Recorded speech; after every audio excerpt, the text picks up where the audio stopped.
Je m'attendais pas à ce que les adultes soient aussi bienveillants. Quand on est arrivé directement, ils nous ont dit vous ne vous voyez pas, vous nous tutoyez, vous nous appelez par nos prénoms. Je pensais qu'on allait faire un peu que chacun allait être comme des clans, les Réunionnais avec les Réunionnais, les Malgaches avec les Malgaches, les Mauriciens avec les Mauriciens.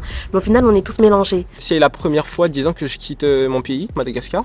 J'ai toujours rêvé un jour de représenter Madagascar.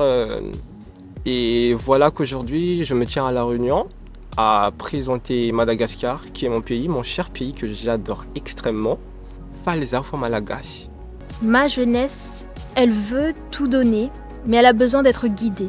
Elle a besoin qu'on lui donne des pistes, elle a besoin d'éclairage. Mais c'est vraiment une jeunesse avec du potentiel au fond d'elle. C'est une jeunesse qui en veut, c'est une jeunesse qui a du cran. Être jeune en 2024, c'est beaucoup de préjugés de la part de la société, nos amis, les gens qui ne nous connaissent pas encore.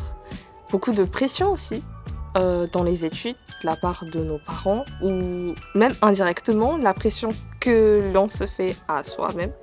Personnellement, pour moi, ce concours d'éloquence, c'est comme un ticket d'or qui me permettra de réaliser mon rêve qui est d'être président de la République française. La phrase la plus importante de mon texte qui est sur le fait que j'avais cité Nelson Mandela, LeBron James, Soprano, Ronaldo et Messi.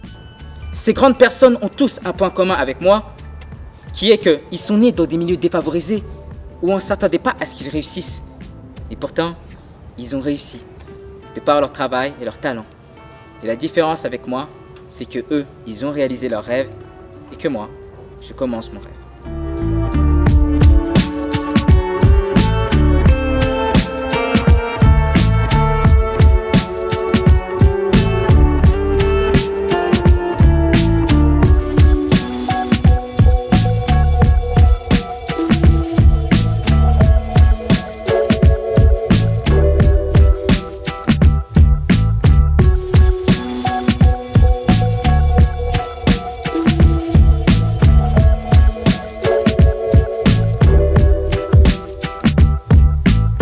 Pas vos prénoms, mais moi je vais essayer de quand même, avant ce soir, de connaître tous vos prénoms. Ça va être mon challenge d'aujourd'hui. Francis Convert, je suis comédien, improvisateur, clown à l'hôpital et coach en éloquence, et j'accompagne Annick depuis maintenant 6 ans sur le concours d'éloquence.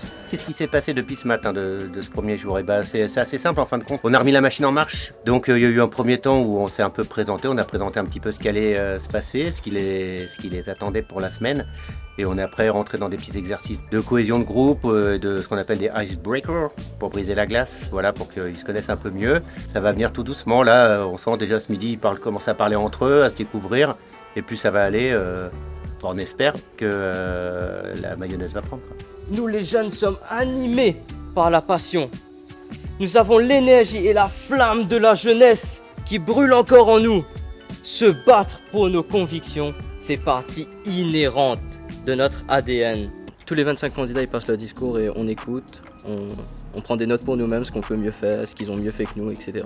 On va pas se mentir qu'il y a une petite pression quand même parce qu'on arrive vers les étapes finales. Il y a 25 personnes, c'est tous des finalistes. Ils sont préparés, ils ont passé des épreuves avant, tout comme moi. Et on sait que c'est la crème de la crème qui reste, donc on est bien sûr un petit peu stressé à l'idée de prononcer son discours devant tout le monde pour savoir si tout est bon, mais je suis confiant.